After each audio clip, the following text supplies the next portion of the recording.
Mes chers compatriotes,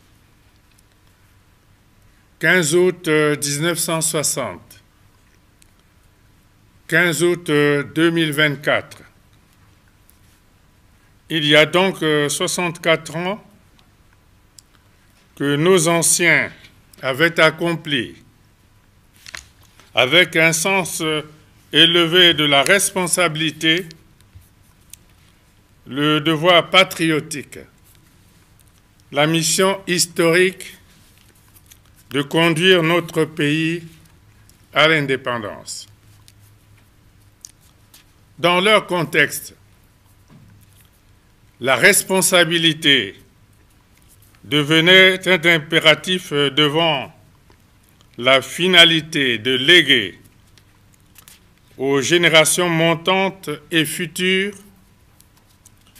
un flambeau dont la flamme résisterait à toutes les intempéries et traverserait le temps sans jamais s'éteindre.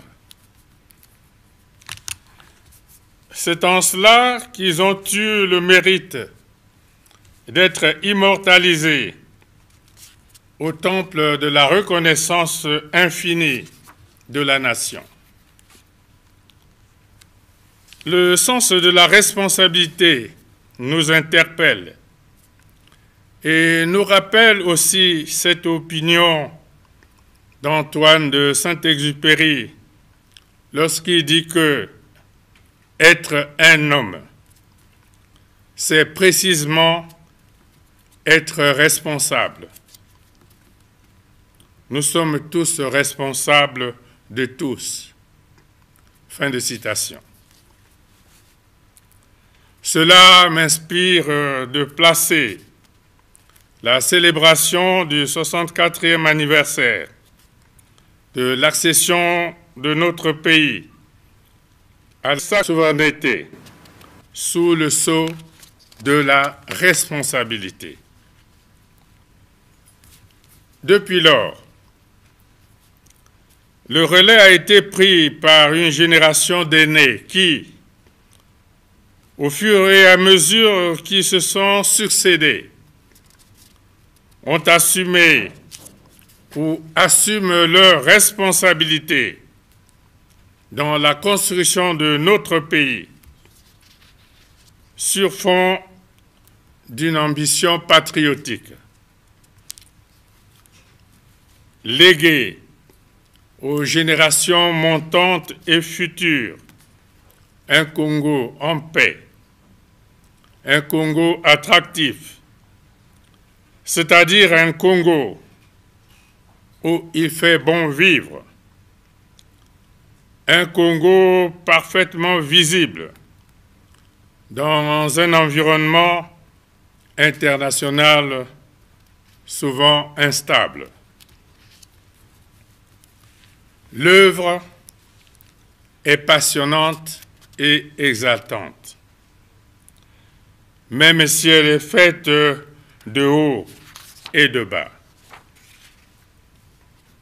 Notre pays est à certains moments confronté aux fluctuations d'un contexte économique et financier international préoccupant, la Terre étant devenue un village planétaire.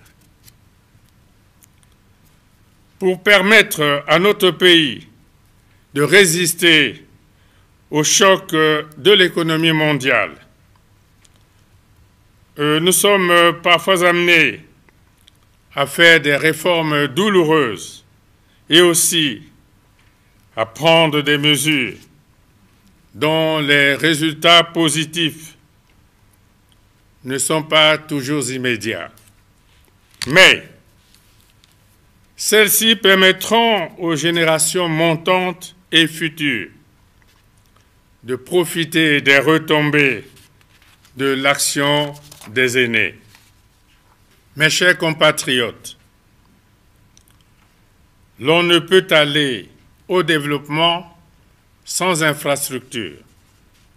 Malheureusement, celles-ci sont particulièrement onéreuses En la matière, il convient de reconnaître les efforts louables déjà consentis par le Congo et qui traduisent notre sens de responsabilité dans la modernisation de notre pays. La mission des générations appelées à prendre le relais est de continuer de développer et de moderniser le pays en assumant leurs responsabilités demain. À ce propos, les jeunes doivent avoir une attitude positive vis-à-vis des infrastructures déjà construites à grands frais par les aînés, car celles-ci leur permettront de se consacrer aux défis de leur temps. Là aussi, transparaît l'incontournable quête de responsabilité. Mes chers compatriotes, la jeunesse est l'équation des temps actuels et également la clé intangible de la solution pour l'avenir. L'initiative 2024, année de la jeunesse, qui ne doit pas être ramenée à la dimension d'un simple slogan, participe de la nécessité de répondre efficacement aux aspirations des jeunes et de les conditionner à l'accomplissement des missions qui leur sont dévolues. Dans tous les pays, les attentes essentielles des jeunes s'articulent autour des grands axes ci-après. L'éducation et le développement des compétences, l'emploi et l'entrepreneuriat, la gouvernance, la paix et la sécurité, la santé des jeunes, le droit en matière de santé sexuelle et reproductive, l'agriculture, les changements climatiques et l'environnement. C'est pour cela que la jeunesse constitue l'un des piliers de mon projet de société qui se traduit de manière concrète par le plan national de développement 2022-2026. La prise de conscience est une responsabilité qui incombe à tous, à commencer par les aînés engagés dans la gestion des affaires publiques et ensuite aux jeunes qui attendent de prendre le relais des aînés. Contre tout égoïsme, la responsabilité des aînés est de transmettre leur expérience, leur savoir-faire aux générations montantes et futures. Or, transmettre, c'est donner.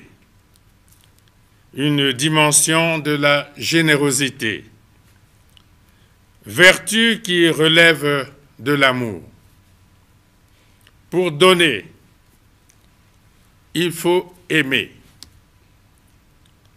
Il faut aimer le pays. Il faut aimer la patrie. Il faut aimer la justice. Bref, il faut aimer la morale. Par contre, aux jeunes générations. Leur responsabilité les appelle à l'humilité. Cette vertu qui devrait leur permettre d'apprendre pour hériter de l'expérience des anciens, de faire montre de beaucoup de courage, d'être entreprenant, de saisir toutes les opportunités d'emploi disponibles, d'éviter les raccourcis de la facilité et de l'impatience, de s'élever par l'effort. À ce sujet, l'apprentissage et la formation qualifiante des jeunes restent le préalable majeur à lever pour favoriser leur accès au marché de l'emploi et leur bonne performance dans le monde du travail. Là aussi, se trouve interpellée la responsabilité de l'État, certes, mais surtout et avant tout, leur propre responsabilité. Mes chers compatriotes, nous nous sommes placés depuis plus de 40 ans à l'avant-garde du combat pour la préservation de l'environnement, en lien avec l'urgence de protéger nos populations des incidences nocives des changements climatiques. Cette vision met en évidence notre responsabilité dans l'obligation de protéger des jeunes générations des calamités qui pourraient s'accentuer si ces questions ne sont pas prises en compte. L'avenir de l'humanité est dans les forêts qui constituent l'or de demain, non seulement pour le bois, mais plus pour le carbone qu'elle séquestre et l'oxygène qu'elle dégage, vital à la survie de l'espèce humaine. Nous avons anticipé, en prenant très tôt des initiatives salutaires et en suggérant à l'Afrique et au reste du monde des réponses pertinentes au changement climatique. C'est le sens qu'il convient de donner à deux événements majeurs récemment organisés par notre pays. Le sommet des 3 plus grands bassins tropicaux, Amazonie, Bornéo-Mékong, Congo, en octobre 2023. La première conférence internationale sur l'afforestation et le reboisement en juillet 2024. C'est la signification qu'il faut aussi donner à la Journée nationale de l'arbre, instituée par la loi le 11 septembre 1984. Les relayeurs de demain doivent donc, dès à présent, par une réelle prise de conscience, capitaliser le contenu et les résultats de ce combat au service de la survie de l'humanité. Mes chers compatriotes, là où existe une réelle volonté de faire, là où subsiste une prise de conscience claire des défis et des enjeux en présence, là où il y a une volonté d'agir en toute responsabilité,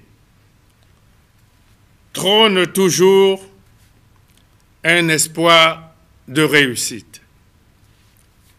Dans l'unité, le travail et le progrès, je vous invite à la méditation pour davantage de prise de conscience et plus de responsabilité. Je vous souhaite une bonne fête de l'indépendance à tous. Vive la République, vive le Congo. Je vous remercie.